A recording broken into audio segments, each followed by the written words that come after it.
Hey everyone, my name is David Rao and I'm the music teacher who blogs at makemomentsmatter.org. You can also find my ideas on Facebook, on Instagram, on Twitter, on YouTube, and a variety of other places when you search for my name, David Rao, or Make Moments Matter.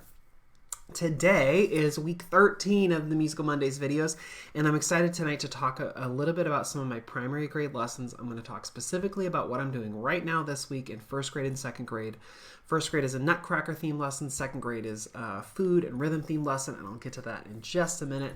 I'm excited to share sort of how I've done these in the past and how I'm doing them now and why I've made those changes, and I'd love to get some of y'all's feedback on some of that.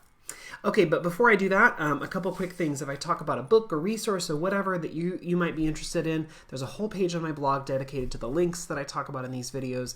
You can either go to makemomentsmatter.org and click the drop-down tab on video to find this year's Musical Mondays videos, or if you're listening to this, at the bottom of whatever caption for this video, sound, podcast, whatever you're listening to, you should be able to find a direct link to the links page if you're interested. Also, you can join in the conversation. There's a Facebook group dedicated to music ed and specifically some of the things we talk about in these videos. And that if you want to find that, it's Every Moment Matters Music Education Community. You can join, ask questions, make friends. It's a great place to be. Okay, two more quick updates. So everyone knows Thanksgiving just happened, and this is Cyber Monday or whatever, where a lot of people find great deals online. Well, guess what? Oh my gosh, TPT, Teachers Pay Teachers, is also having a sale. So if you want to get some resources for Christmas or next semester or whatever, you want to brighten up your room, bulletin boards, all sorts of stuff, you can find a big sale on TPT. There's 25% off in my store. You can find that. There's a link to that on the links page, but also just know that if you add the code CYBER22 at checkout, you get up to 25% off in everything in my store and some other stores as well. Also, if you have ever in the past purchased from me one of my Rockin' All Year bulletin board sets, it's like every month I choose 30 different musicians who are born in that month. They're featured in that bulletin board. There's a little profile about each person, their birth and death dates, if they've passed away. There's a calendar that shows the current year and all the birthdays. I've had it out for 7-ish years. And anyway, every year I update the files. So if you have purchased those in the past and you're like, I want the calendars for 2023, all those files have been updated. So that you can go in and when you put them out next year, you can add the calendar for 2023. Also, every year around this time, I go back and I check, and if any of those musicians have passed away in the past year or an important details changed or they just won a really big Grammy or whatever, I update some of those files, and if you go to your My Purchases, you should be able to find those files, and it'll say like, I've made an update to, whoever, Leanne Rimes or whatever, or I changed the picture for Harry Styles or whatever. I always make sure I add those updates in case you're interested and you want to know this is what's changed. Okay, that's the last of the details. So TPT sale, and I've updated all those files if you bought those things in the past. They're all updated for 2023. Okay, so today I want to talk to you about my first grade lesson, which is a Nutcracker theme lesson, and then I also want to talk about second grade, which is a food and rhythm themed lesson. But before I talk about first grade, I've got to just show you the coolest thing that I got from my friend Jody, who's watching. Jody made me this amazing beanbag with Nutcracker like fabric, and I have no idea where she got it. I'm sure she could comment and tell you all. But I just want to say that I love it. And I have like a stack of to-do things on my desk at school. And so I just set this there to like make me happy every time I look at it. Because generally I'm not happy when I look at that stack of things. And so this just like sits there and is like, hey, look at this stack of things you need to do. Anyway, it's amazing. If I had more of this fabric, I would attempt to sew some beanbags. I would probably be really bad at that. I can like darn a sock and fix a seam, like hand sew, but I'm not good at. Anyway, Jody made this. It's really cool. I'll ask her where she got the fabric. Nutcracker, what? Okay, so anyway, I teach the Nutcracker every year. I teach versions of it to different grades. So, but I don't teach like, I don't like show the whole ballet to every grade every year. I don't do that. Kindergarten, they get a little bit of exposure to it. I read a book, and we maybe watch the Fantasia version, maybe watch a couple clips of the ballet. First grade, we do the lesson I'm about to talk to you about. Second grade, we do a lesson with music from the Trepak with Artie Almeida's lesson about ribbon wands. It's in her book, Parachutes, Ribbons, and Scarves, Oh My. Super great lesson. Third grade, we actually watch the ballet, and a lot of people have their favorite version of that they watch. I love to use the one from the Royal Opera House in the UK.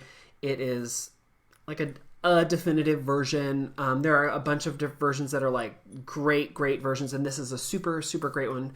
You can find a DVD copy through the BBC. It may also be available streaming somewhere or pirated on YouTube. I don't know. Some people really like the New York Ballet version. Some people like I don't know, some recorded versions. There are a lot of different thoughts.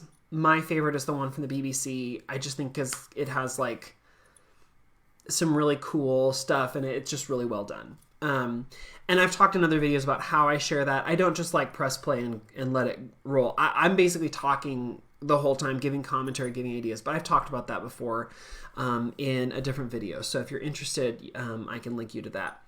Fourth grade and fifth grade, we're so busy with concerts and other stuff, we don't really get too much Nutcracker stuff, but because like third grade, we like watch a good portion of it.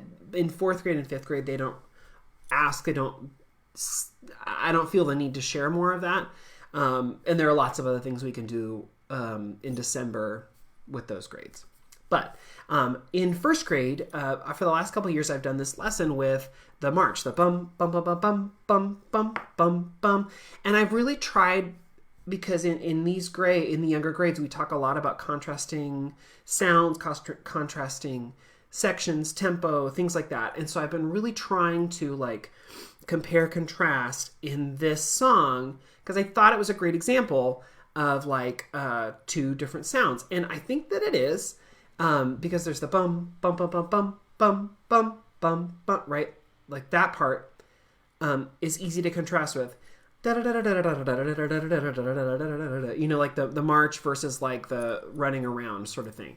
I think that's pretty easy. But in the first section, in the first bigger part, there's the bum, bum, bum, bum, bum, bum, bum, bum, bum, and then there's also another part in that sort of A section. It's like bum ba da da dum bum bum bum bum ba da da da da da da da, which like for first graders is tricky because it sounds like what they've just heard, but not enough of a difference for them to be like, this is a B section or this is an A prime. They can't really differentiate like that. So for them, it's like a continuation of what they've already heard. So I've always sort of struggled with like, how do I use this example? How do I make it more effective? How do I make this lesson more effective? So what I did this year, I'll just sort of share an update of what I've done this year. So we start out by just talking about nutcrackers, and we look at a couple nutcrackers. I've got a couple with me. So we look at a couple nutcrackers. Again, in kindergarten, we read a book about it. We watched a little bit of the ballet. We talked a little bit, watched a little bit of Fantasia. So in this first lesson, I say, if a nutcracker, is standing, like, look how it's standing. It's like very rigid, very just like straight, and so it does not look relaxed, right? And look, its arms are straight, its legs are straight. It's just like standing super nice and tall. It's not slouching. Here's another one. Look, this one's even holding, some sort of scepter or something. And even though its arm is bent, it's not just like bent. It's like bent at a right angle. It's bent at a really, really hard angle, right? And so there's like nothing about these nutcrackers that seems relaxed. So if I were a nutcracker and I were going to move and I was going to walk, and I show them a couple examples, would I walk like this, do you think? And they're like, yeah. They're like a robot. I'm like, yeah, sort of like a robot, because like it's almost like everything is stiff. It's sort of hard to move because my arms and legs are just like straight. I can't even like bend my knees. Neither of these nutcrackers, neither of them have their knees bent, do they? And they're like, they don't. And I say, would a nutcracker move like this? And I try and like move sort of smooth and like a very sharp contrast, right? Like relaxed, something different. And they're like, no, the nutcracker would not move like that. I'm like, right, but how could it move? And so in their dot spots around the room, I say, before you even get up, How else could a nutcracker, how would it, like the top half, the torso of a nutcracker, how would it move? You're going to move it. Okay, great. Now stand up, but don't move through the room, just non-locomotor. Show me how the nutcracker might move if they were going to move just a little bit. And so we model some of that, we play with some of that. And then we try it locomotor, moving through the room, you know. Knees can't bend, arms, either they're straight down at your side and maybe your shoulders can move so that your arms can swivel a little bit, or maybe you have your elbow bent but you can't like bend and you know, like you're sort of just like playing with that idea of like what would it look like if this nutcracker were to come to life and to move a little bit. And then I say, okay, now I want you to move in a totally, completely different way. All your joints can move. All of your body can move. You can sort of think about like sort of swimming through the space, something completely and totally different. Make sure you're moving all your body parts so that it's, you know, more fluid, more, you know, different, just to give them a really good contrast.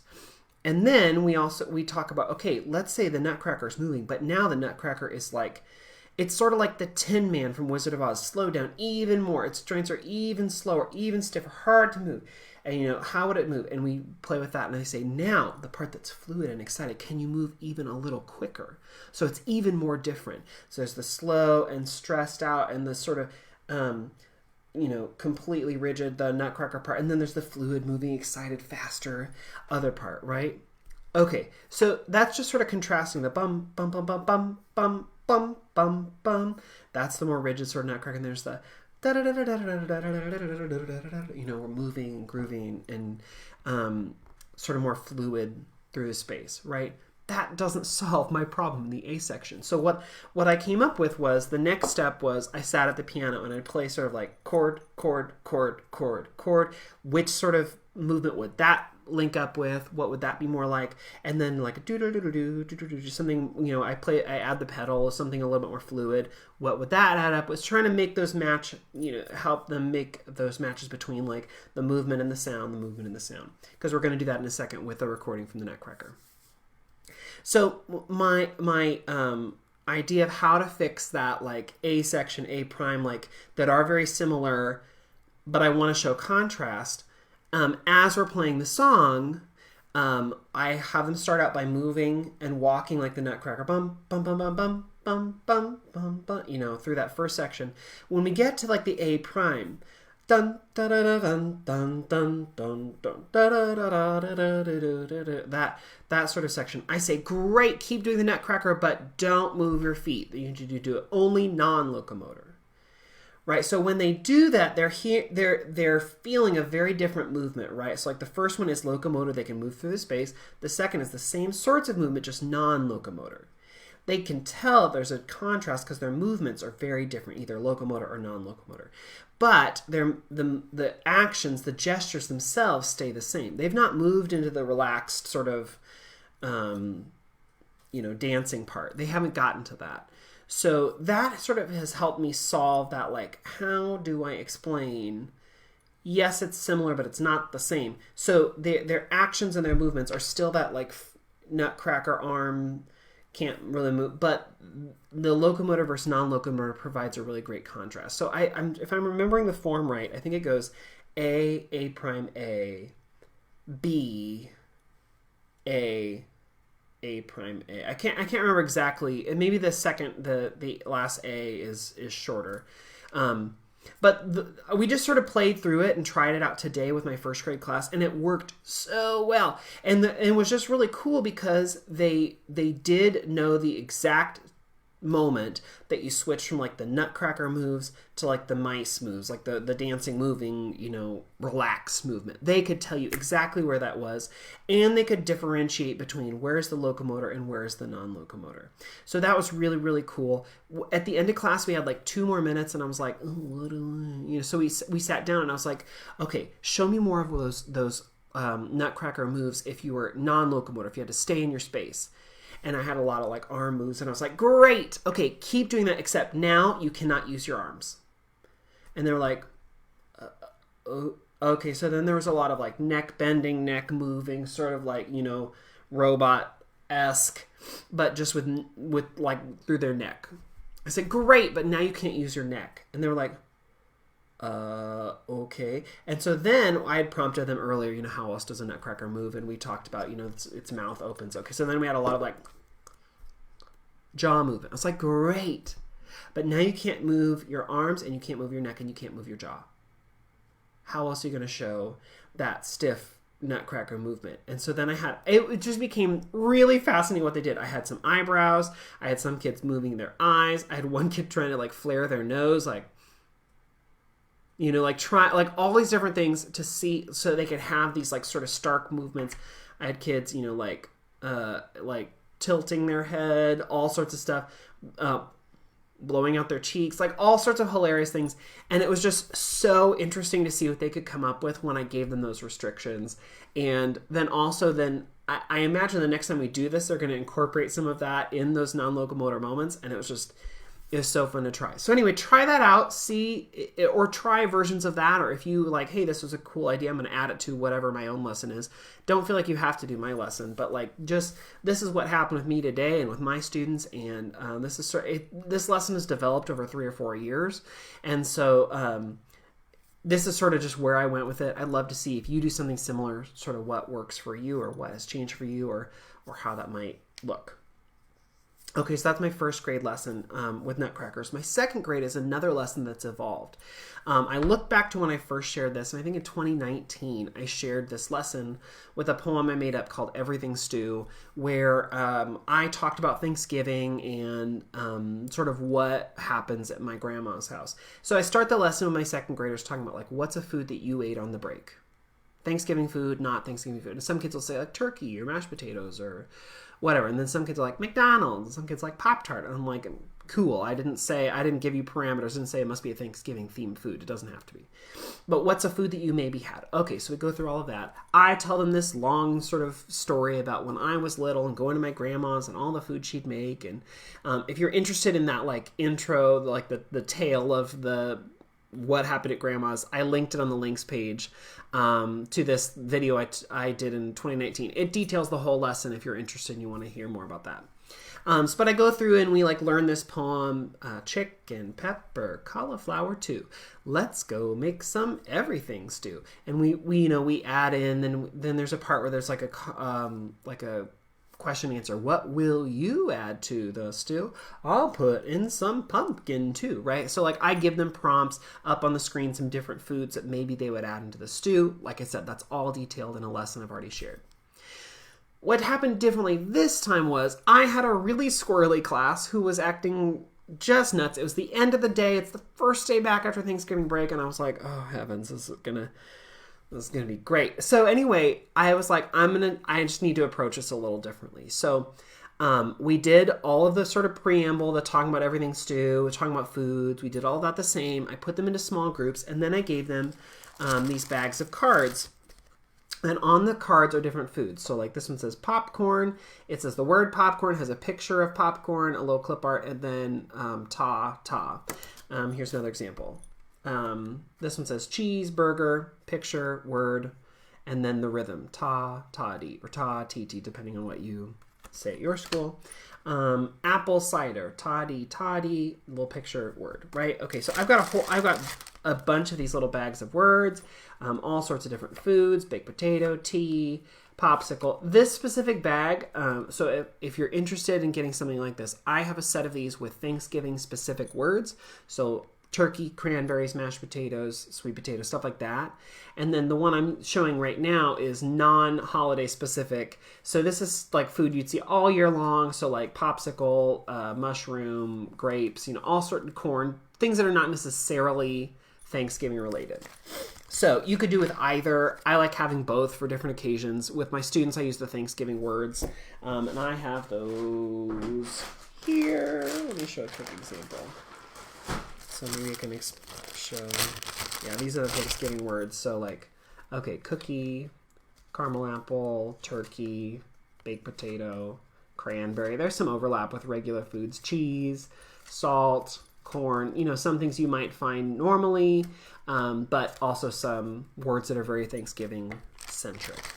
Okay, so what I did was I had kids in groups of 2 or 3, and in other lessons before, I would get them going right away trying to make like a word chain, trying to make a sort of a rhythm out of it. And this time I was like, no. Okay, so what I said is, okay, first I want you to see if you can find one food that is sweet and one food that is savory. And so I had them go through and try and find, great. Okay, now I want you to find one food that's a snack and one food that's like a main dish.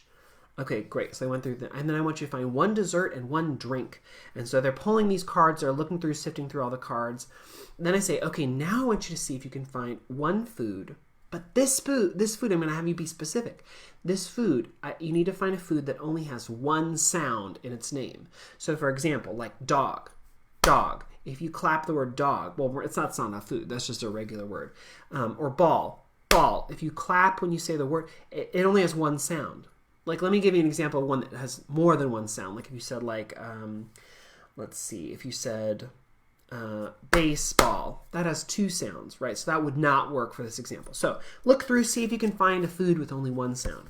So they're going through, and they're small groups of 2 or 3, and for your group, okay, what's an example? Someone's like pear. Great, that's a great example. Okay, what's another? Okay, grape.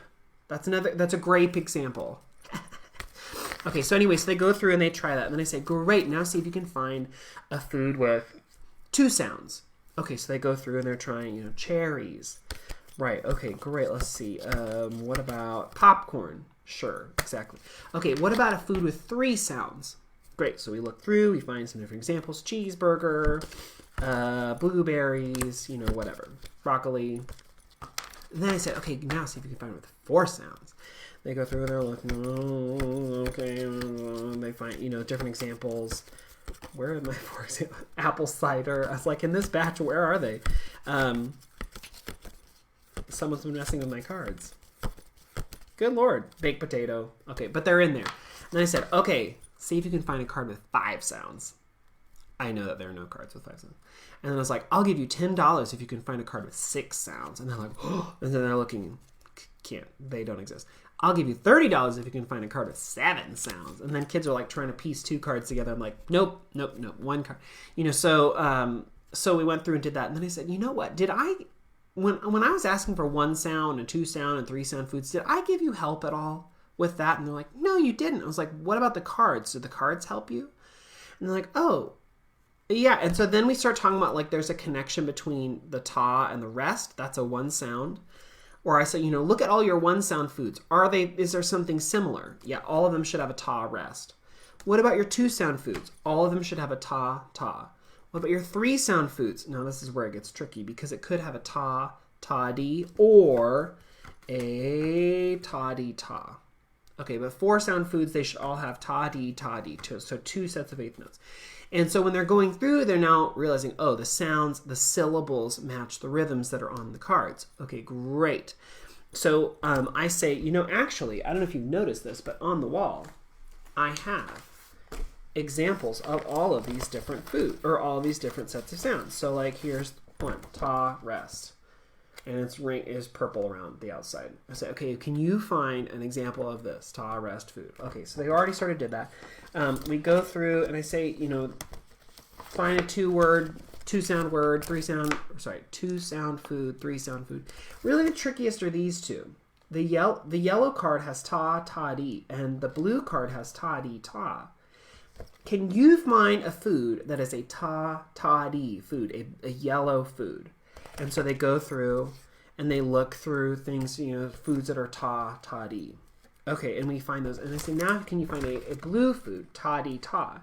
And by yellow and blue, I'm talking about the backing color, the construction paper that is behind the image that I'm, showing the kids up in the room. I don't mean like a yellow food like banana or lemon. I mean like, does it have the rhythm ta, ta-dee, or does it have the rhythm ta-dee, ta? And then we talk about, because this is always the hardest part, is 1 sound foods, 2 sound foods, 4 sound foods. Those are easy for kids to understand. It's the 3 sound foods that are really tricky because you're either going to have a food that is 1 sound plus 2 sounds, or it's 2 sounds plus 1 sound, and how do you differentiate that? So I ask kids, okay, I have a food, let's see, apple pie. Would that be yellow or would that be blue? And so we talk about how do you break down the word? Well, apple, how many sounds are in that? 2. How about pie? How many sounds are in that? 1. Okay, so would that be a blue card or a yellow card? Would it be ta-dee, ta, or would it be ta, ta-dee? and we start talking about some of those words, it's really great if you have compound words like pumpkin pie, apple pie, any sort of, a lot of those pies are great examples. Chocolate cake, or, I mean, foods that are like that. If you have toddy, like, then you get into some words that are a little bit trickier, but you can still find some great examples in there. Toddy. You can hot chocolate, right? Or you can find blueberries is another great one. But especially compound words are really easy because you can have them break down each of the words. How many sounds in that? How many sounds in the other? So pumpkin pie is great. Pumpkin is 2 sounds. Pie is 1. You wouldn't say pumpkin pie. You wouldn't say pumpkin pie. You'd say pumpkin pie, right?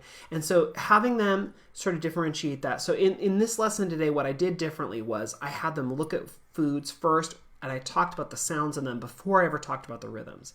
So now that I'm talking about the rhythms and the foods, I found that today with this class, and hopefully tomorrow with their class, it's going to be easier for them to make the connection or make the differentiation on those 3 sound words. That's my hope. Because that's always the part I think that is the trickiest for them. The next step then is to make a word chain. So like 8 different foods in a row. They're going to make a set that they like based on either the foods or the rhythms, and then we're going to play it, we're going to clap it, we're going to play on non-pitch.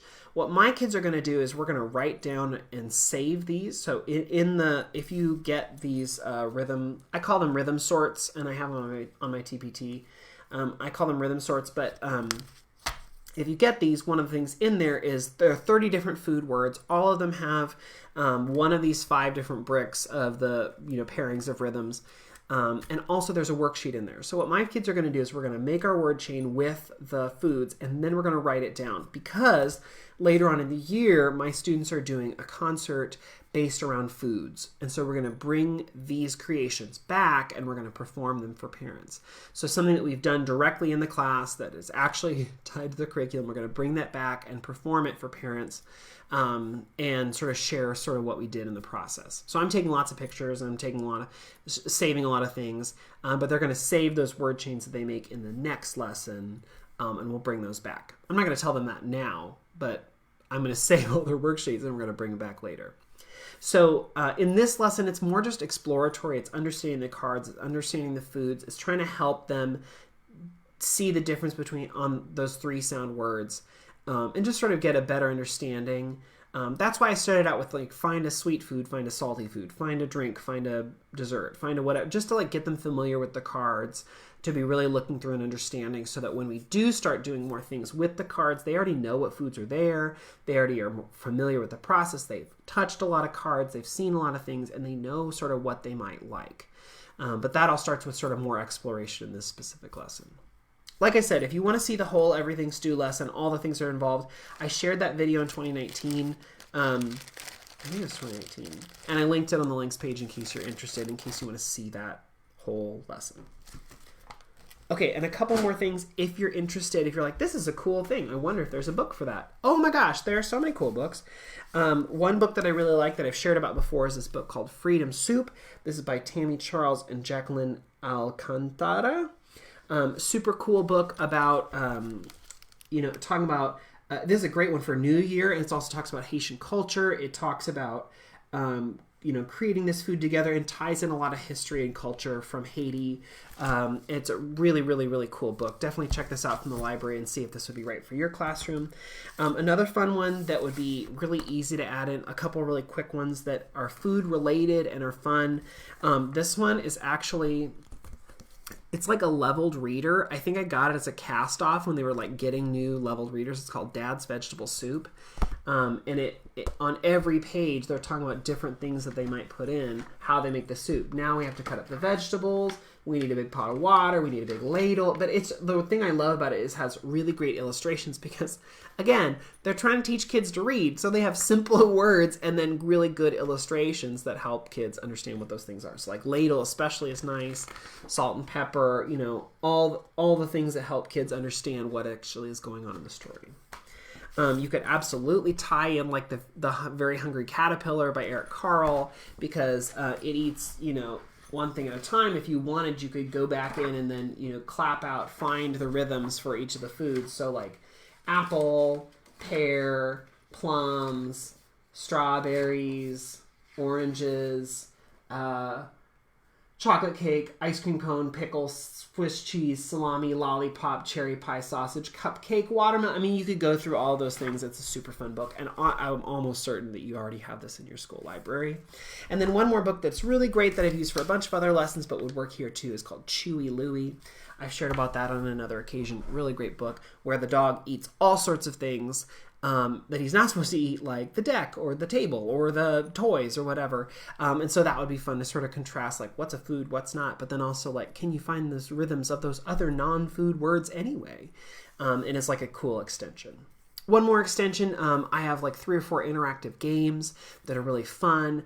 Once I've done a lesson like this, I pull those games out, especially if I have a sub or some other reason where I have an off day or something where I want to bring in some really good content, looking back and trying again, sort of just another chance to try out that content, but maybe not something that maybe the whole grade doesn't get. That's okay. But you could do it the whole grade. Anyway, those interactive games, they work on iPads, they work on Chromebooks, they work on, smart boards. But it's a super fun way to get kids sort of practicing those rhythms in new ways. And I have a version, there's one called Grandma's Table, Helpful Grandma's Table, that is exactly themed around this sort of thing of food and getting it to the table. That's just these quarter notes, eighth notes, and quarter rests. I also made one recently that's 16th notes, so that's geared a little bit higher to older grades, but would work really great for extension and more practice too. So 16th note words and then 16th and 8th note pairs, which is also something my students struggle with. So it's fun to give them another chance to practice that content in a way that they really enjoy. Okay, so I hope this gave you some ideas of what you could maybe do if you wanted. It sort of showed you how my lessons have updated through the years and what's a little bit different and what's sort of the same. I'd love to get your feedback if any of you try out the, especially the Nutcracker lesson, like how did it work? Did it work for you? What did they struggle with? I'd love to hear that. And like I said at the beginning of the video, don't forget there's a sale on TPT today, Monday, and tomorrow, Tuesday.